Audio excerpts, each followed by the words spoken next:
గణాధిపతియే నమః. ఓం గం గం గణపతియే నమః. అయ్యా, ఇప్పుడు రేపు శ్రావణ అమావాస్య 24వ తారీఖు ఆషాఢ అమావాస్య పవర్ ఏమిటంటే చాలా పవర్. అమ్మవార్లకి బాగా చేసుకుంటారు, బోనాలు బాగా చేసుకుంటారు. వచ్చే ఈ ఆషాఢ అమావాస్య నాడు చాలా పర్వదినం అని చెప్పడానికి ఆస్కారం ఉంది ఇక్కడ. ఎందుకంటే బోనాల పండుగ ఆ రోజు ఇంకా విపరీతంగా చక్కగా అన్ని గుళ్ళల్లోనూ, అన్ని అమ్మవారి గుళ్ళల్లోనూ, ఊళ్ళల్లో అవుతే ఆంధ్ర అవుతే గ్రామ దేవతలకి చక్కగా వాళ్ళు అక్కడ రకరకాల ఉపవాసాలతో ఉండి ఆడవాళ్ళు తెల్లవారుజామునే లేచి పసుపు కుంకాలు ఇచ్చుకుని చక్కగా స్నానాలు చేసి వాళ్ళు విధి విధానాలు పాటించి తెల్లవారుజాము నుంచి ముత్తైదులంతా ఇల్లు వాకలు శుభ్రాలు చేసుకుని వాకట్లో ముగ్గు పెట్టుకుని వారంతా ఏం చేస్తూ ఉంటారయ్యా అంటే, ఆ రోజు ఉదయం అమ్మవారి గుడికి వెళ్ళేటప్పుడు పానకం చలివిడి చక్కగా ఇలాగా రకరకాల బ్రాహ్మిన్స్ అవుతాయి, నాన్ బ్రాహ్మిన్స్ కోళ్ళు మేకలు వేసుకోవడం ఆనుమాయితీగా జరుగుతూ ఉంటుంది. దీనివల్ల ఆ అమ్మవారు ఆషాఢ మాసం అంతా అమ్మవారి ప్రసిద్ధి.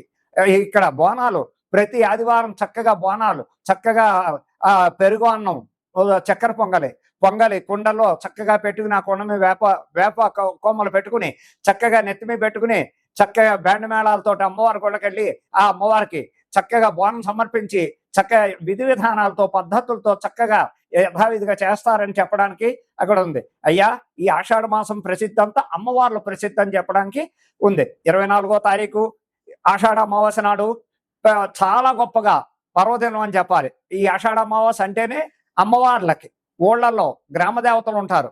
నూకాలమ్మ తల్లి, సత్యమ్మ తల్లి, వనూనమ్మ తల్లి, పెద్దమ్మ తల్లి, ఇలాగ రకరకాల మైసమ్మ, పోచమ్మ, సమ్మక్క, సారక్కలు ఇలాంటి గ్రామ దేవతల దగ్గరికి వెళ్ళి అమావాస్య నాడు, రేపు 24వ తారీఖు ఆషాఢ అమావాస్య గురువారం నాడు అందరూ చక్కగా వాళ్ళ తగిన విధి విధానాలతో ఆ పర్వదినం నాడు గుళ్ళంపట వెళ్ళి ఈ కుండాలు నెత్తిమీ పెట్టుకుని ఈ పలహారాలు అవి ఇవి అన్ని రకాలుగా చేసుకుంటూ ఆడవాళ్ళంతా చక్కగా అమ్మవారి గుడికెళ్ళి పసుపు కుంకాలు సమర్పించి చీరా జాకెట్లు సమర్పించుకుని చక్కగా విధి విధానాలతో ఎంతో బాగా చేస్తారు. అందుకని ఈ అమావాస్య పర్వదినం అంత గొప్పదని చెప్పడానికి ఆస్కారం ఉంది. అలాగే రేపు వచ్చే 8వ తారీఖు ఆగస్టు 8వ తారీఖు వరలక్ష్మి వ్రతం, శ్రావణ మాసం.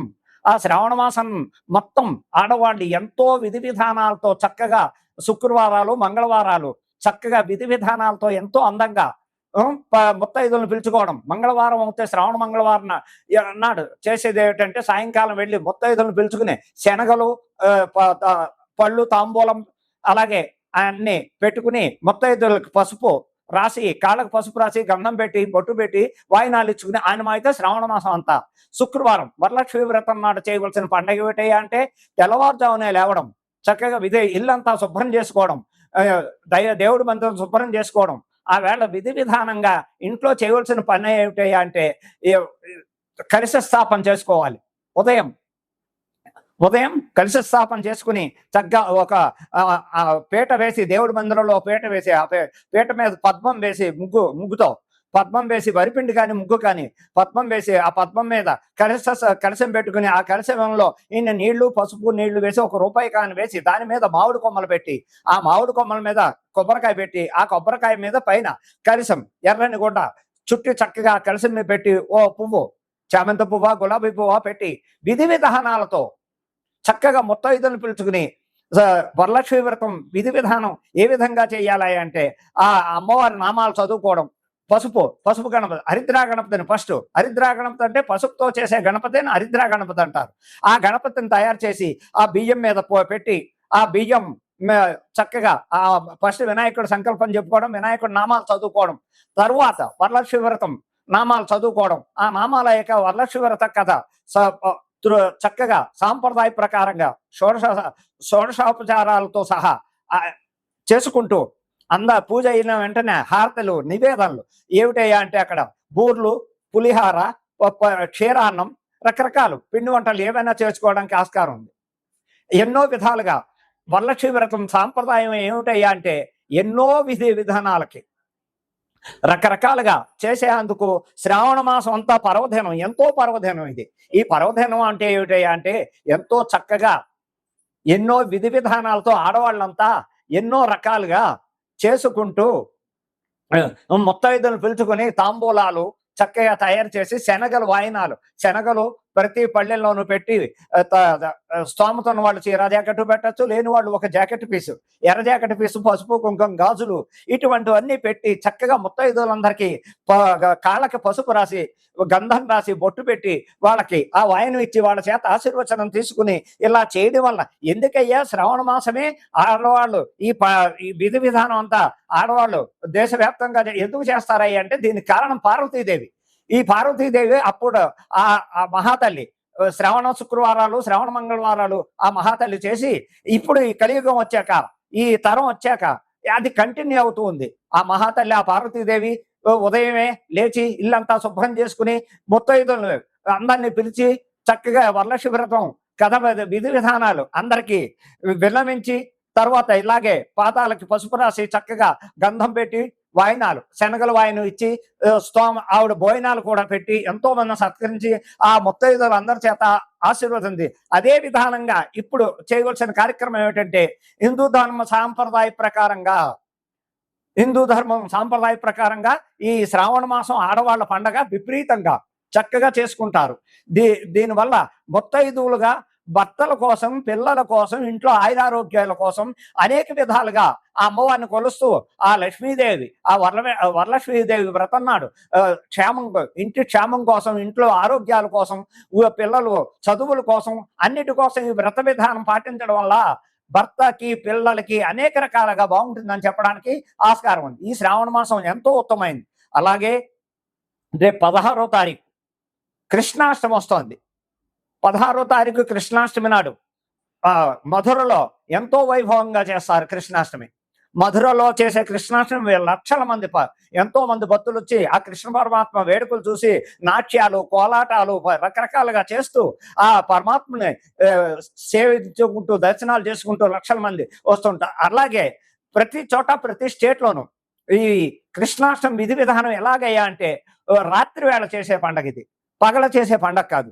రాత్రి ప్రతి చోట చక్కగా ఉట్టిలు కట్టడానికి చక్కడికి పైన కర్రలు కట్టి ఆ కర్రకి ఉట్టిలు వెళ్లాడి తీసి చక్కగా పిచికారీలతో కానీ నీళ్ళ మగ్గుతో బకెట్లతో నీళ్లు పెట్టుకుని అక్కడ ఆ రాత్రి 7-8 నుంచి రాత్రి 10-11 దాకా చక్కగా ఈ కృష్ణాష్టమి మహోత్సవం ఎంతో బాగా చేస్తారు. ఈ కృష్ణాష్టమి అంటేనే పర్వదినం చాలా గొప్పదని చెప్పడానికి ఆస్కారం ఉంది. ఆ వేళ రాత్రి ఆ కృష్ణ పరమాత్మకు ఉట్టి కొట్టడం, ఆయనకి వెన్న అంటే మహా ఇష్టం. ఆ వెన్న ముద్దలు నైవేద్యం పెట్టి అందరూ చక్కగా అందులో చక్కెర వెన్న వేసి ఆ ప్రసాదం సేకరించడం వల్ల కూడా ఇస్కాన్ టెంపుల్లో ఇవి అన్ని బెంగళూరు అనగా హైదరాబాద్ అనగా ఎక్కడ చూసిన ఇస్కాన్ టెంపుల్లో కలకలాడుతూ ఈ పండుగ ఎంతో ఆనందంగా ఉత్సాహంగా చేస్తారు. దాన్ని విధి విధానాలతో భక్తులందరూ లక్షలాది మంది ఆ దేవాలయాలకు వెళ్ళడం, చక్కగా కోలాటాలు చూడడం, చక్కగా సంబరాలు చూడడం, అనేక విధాలుగా కృష్ణాష్టమి అంటేనే ఎంతో పవిత్రమైన పండగ అని చెప్పడానికి ఆయన మహానుభావుడు. ఆయన్ని ఫస్ట్ అన్నిటికీ కారకుడు, లయకారకుడైన దేనికైనా దశావతారాల్లో ఎత్తిన ఏ అవతారం చూసినా ఆ పరమాత్మ చేసేది ఇంత అంతా కాదు. ఒక్క అవతారం కాదు ఆయనది, ఎన్నో అవతారాలు, దశావతారాలు ఎత్తుతాడు. ఒక్కొక్క యుగంలో ఒక్కొక్క రకంగా ఒక్కొక్క అవతారం ఎత్తి ఆయన ఏ పరిస్థితుల్లో ఎక్కడ ఏది వచ్చినా ఆయన సంహరించడానికి కూడా ఉగ్రనరసింహుడు అవుతాడు. అలాగే రకరకాల విధి విధానాలతో ఏ టైంలో ఎక్కడ ఆపద వచ్చినా ఆపదకు వెళ్ళి వాళ్ళు అనేక రకాల ఇబ్బందులను చూసి, అలాగే సుభద్రాదేవికి ఆయన రక్షాబంధం కట్టి ఎంతో చక్కగా చేస్తాడు.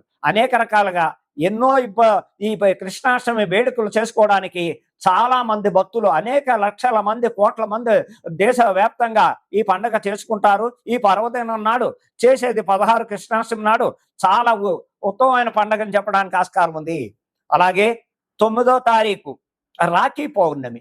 ఈ 9వ తారీఖు రాఖీ పౌర్ణమి వస్తోంది కాబట్టి ఆ వేళ ఎవరయ్యా అంటే అది కూడా శ్రీకృష్ణ పరమాత్మ దగ్గర నుంచే వచ్చింది, పార్వతీదేవి దగ్గర నుంచి. ఇలాగా శ్రీకృష్ణ పరమాత్మ సుభద్రాదేవికి దగ్గరికి వెళ్ళి రాఖీ పౌర్ణమి కట్టించుకుని చక్కగా ఆ చెల్లెలకి తగిన చక్కగా పసుపు కుంకుమ చీర జాకెట్టు తాంబూలంలో అన్ని పళ్ళు కాయలు ఇచ్చి రక్షాబంధనం కట్టారు. రక్షాబంధనం అంటే దాని అర్థం ఏమిటాయి అంటే అన్నా చెల్లెళ్ళ బంధం, అక్కా తమ్ముళ్ళ బంధం. ఆ బంధం ఎలాంటిదంటే అపురూపమైన బంధం. ఈ ఇంత అంత అని కాదు అక్కడ చెప్పడానికి. ఆ బంధం ఏంటంటే చెల్లికి అన్నగారు అభయహస్తం, అక్క చెల్లి నేను ఉన్నా నీకు, నాకు రక్షాబంధనం కట్టావు కాబట్టి నీకు ఇగో నాకు చేతనైంది కానుక నీకు ఇస్తున్నాను, ఇది తీసుకుని నాకు చక్కటి భోజనం పెట్టి నీకు నేను ఆశీర్వదిస్తున్నాను అని చెప్పే బంధం. రక్షాబంధనం అంటేనే ఎంతో పవిత్రత. అక్కడ అన్నా చెల్లెళ్ళే కట్టుకోవాలని లేదు, ఫ్రెండ్షిప్ లో కూడా చక్కగా ఒక అమ్మాయి వచ్చి అన్నగా భావించి చక్కగా రాఖీ కట్టించుకుని ఆయన తోచింది డబ్బుల రూపాయన అవ్వచ్చు, చక్కగా లేదా బట్టల రూపాయన అవ్వచ్చు, ఆ అమ్మాయికి కానుక ఇస్తారు. అలాగే ఆ అమ్మాయి కూడా అన్నకి స్వీటో ఏదో ఇచ్చి ఆ రక్షాబంధనం కట్టించుకుని ఆశీర్వాదం తీసుకుంటుంది. ఒక అన్నా చెల్లెళ్ళే కట్టుకోవాలని లేదు. ఎక్కడ ఆప్యాయత, అభిమానం, బంధుత్వ బాంధవ్యాలు పెరగాలంటే ఈ రక్షాబంధనం వల్ల ఎంతో ఉపయోగం ఉంది. ఎన్నో రకాల సాంప్రదాయాలు ఉన్నాయి. దానివల్ల ఆప్యాయత, బంధుత్వ బాంధవ్యాలు పెరగడం ఎంతో ఉపయోగపడుతుంది. రాఖీ పండుగ అంటేనే అంత పవిత్రత. ఇంకోటి జంధ్యాల పౌర్ణమి కూడా ఆ రోజే. బ్రాహ్మణులు అన్న వాళ్ళంతా వైష్ణవులు అనగా, వైశ్యాస అనగా, ఎవరైనా చారీలు అనగా ఆ వేళ యజ్ఞోపవీతం, నూతన యజ్ఞోపవీతం వేసుకుని చక్కగా సంకల్పం చెప్పి ఆ యజ్ఞోపేతం వేసుకుంటూ ఆ గాయత్రి మంత్రాన్ని 11 సార్లు స్మరించి పాత యజ్ఞోపేతం ఉండగా కొత్త యజ్ఞోపేతం వేసుకుని ఆ పాత యజ్ఞోపేతం పక్కన పెట్టి రాఖీ పౌర్ణమి అదే జంధ్యాల పౌర్ణమి అంటారు, దాన్నే రాఖీ పౌర్ణమి అంటారు, అన్నా చెల్లెళ్ళ బంధం అంటారు. అనేక రకాలుగా పౌర్ణమి నాడు ఎన్నో రకాల ఉపయోగాలు ఉంటాయని చెప్పడానికి ఆస్కారం ఉంది. ఇది శ్రావణ మాసంలో చేయవలసిన పండగలు. చక్కగా ఈ పండగలు వచ్చే రాశి కర్కాటక రాశి వారికి ఈ సంవత్సరం ఎలా ఉన్నాయా అంటే మిశ్రమ ఫలితాలు. కర్కాటక రాశికి కూడా కొంచెం ఇబ్బందులు ఉన్నాయి. రేపు నవంబర్ వెళ్ళేంత పర్యంతం కర్కాటక రాశి వారు కూడా జాగ్రత్తలు పాటించాలి. మిశ్రమ ఫలితాలు ఉన్నాయి వారికి. అంటే రకరకాలుగా వాళ్ళు కూడా ఎవరిని ఏ విధంగా చూడాలంటే జాతక రీత్యా కొన్ని ఇబ్బందులు ఉంటాయి. రావు మహాదశ ఉండొచ్చు, అదే శుక్ర అదే శని మహాదశ రావచ్చు, ఇంకోటి ఈ కుజ మహాదశ రావచ్చు. ఈ దశల్లో కొంచెం ఇబ్బందులు ఉంటాయి. అలాగే బుధ మహాదశో, గురు మహాదశో, శుక్ర మహాదశో ఇలాంటివి జరుగుతున్నప్పుడు హ్యాపీగా వాళ్ళ జీవితాలు హ్యాపీగా ఉంటాయి. అయినప్పటికీ మిశ్రమ ఫలితాలనే చెప్పడానికి వచ్చే మార్చి వరకు ఈ నవంబర్ నుంచి కొంచెం మార్పులు ఉన్నాయి కర్కాటక రాశికి. ఆ కర్కాటక రాశి వారు కూడా చిటికిని వేలు పచ్చ పెట్టుకోవడం వల్ల వాళ్ళకు కొన్ని ఇబ్బందులు తగ్గుతూ ఉంటాయి. చిటికిని వేలకి పచ్చ ఎమరాల్డ్ గ్రీన్ అది బుధవారం నాడు ధరించడం, వెండితో చేయించుకుని చక్కగా చిటికిని వేలకి మంచి వెండితో 4 క్యారెట్లు వెండితోటి చేయించుకుని ఆ పచ్చ బుధవారం రోజు ధరించేటట్టు పెట్టుకుని పర్మనెంట్ గా ఉంచుకుంటే ఆ పచ్చ వలన కూడా వీళ్ళకు కొన్ని సమస్యలు, అనారోగ్య సమస్యలు అవ్వచ్చు, ఫైనాన్స్ సమస్యలు అవ్వచ్చు, ఏ విధమైన ఎడ్యుకేషన్ ప్రాబ్లం అవ్వచ్చు, ఉద్యోగ ప్రాబ్లం అవ్వచ్చు, ఏదున్నప్పటికీ కొంచెం పరిష్కారం ఇవ్వడానికి వాళ్ళకి పచ్చ ఉపయోగపడుతుందని చెప్పడానికి. అలాగే చంద్రుడు అధిపతి, వాళ్ళు ముత్యాల దండ వేసుకోవచ్చు, ముత్యం ఉంగరం పెట్టుకోవచ్చు. ముత్యాల దండ వాడడం వల్ల కూడా వాళ్ళకి మెడలో దండ వాడితే ఎంతో ఆయురారోగ్యాలతో ఉంటారు. అయినప్పటికీ జాతక రీత్యా మిశ్రమ ఫలితాలు ఉంటాయి. కానీ మరీ అంత భయపడవలసిన అవసరం లేదు. ఏ జాగ్రత్తలు తీసుకోవాలి వీళ్ళు? కొంచెం వ్యాపారాల్లో కొంచెం జాగ్రత్తలుగా ఉండాలి. ఎవరికైనా డబ్బులు ఇచ్చినప్పుడు ఫైనాన్స్ హెవీ అమౌంట్ ఇస్తే కొంచెం తిరిగి రావడం కష్టం అవుతుంది, ఫైనాన్స్ స్టక్ అవుతుంది. వ్యాపారం చేసే వాళ్ళకి కొంచెం సగం బాగుంటుంది, సగం బాగుండదు. అందుకని ఎవరిని బాగా ఆరాధిస్తే వీళ్ళకి కర్కాటక రాశి వారు ఎంతో ఏమేమి చెయ్యాలయ్యా అంటే వాళ్ళు కూడా ఎక్కువ చంద్రుడు అధిపతి కాబట్టి, అక్కడ బుధుడు అధిపతి కాబట్టి పెసలు దానం ఇవ్వడం బుధవారం రోజు. అలాగే సోమవారం శివాలయానికి వెళ్ళి ప్రతి సోమవారం అభిషేకం చేయించుకుని శివుడికి శివాలయానికి వెళ్ళడం, ఉదయం ఏం తినకుండా వెళ్ళి శివాభిషేకం చేయించుకోవడం, అక్కడ 1 కేజీ పావు బియ్యం తెల్లని వస్త్రంలో మూట కట్టి బ్రాహ్మణికి దానం ఇవ్వడం వల్ల బుధవారం నాడు, అంటే ప్రతి బుధవారం ప్రతి సోమవారం అని చెప్పట్ల, వీలు ఉన్నప్పుడు సోమవారాలు బుధవారాలు పాటించండి. అలా చేసుకోవడం వల్ల కూడా మీకు కర్కాటక రాశికి కొన్ని ఉత్తమమైన ఫలితాలు వస్తాయని చెప్పడానికి చక్కటి ఫలితాలు. ఎక్కువ వినాయకుడిని ఆరాధించండి, సోమవారాలు శివాలయానికి వెళ్ళండి, దానివల్ల వచ్చే ఫలితాలు ఎంతో బాగుంటాయి. అలాగే చిటికిన వేలికి పక్క ఒక పచ్చ వెండితో చేయించిన ఉంగరం పెట్టుకోండి, దానివల్ల ఇబ్బందులు ఉండవు. కొంచెం మిశ్రమ ఫలితాలు ఉంటాయి. వీరు పాటించవలసిన జాగ్రత్తలు ఇవి కర్కాటక రాశి వారు. తదుపరి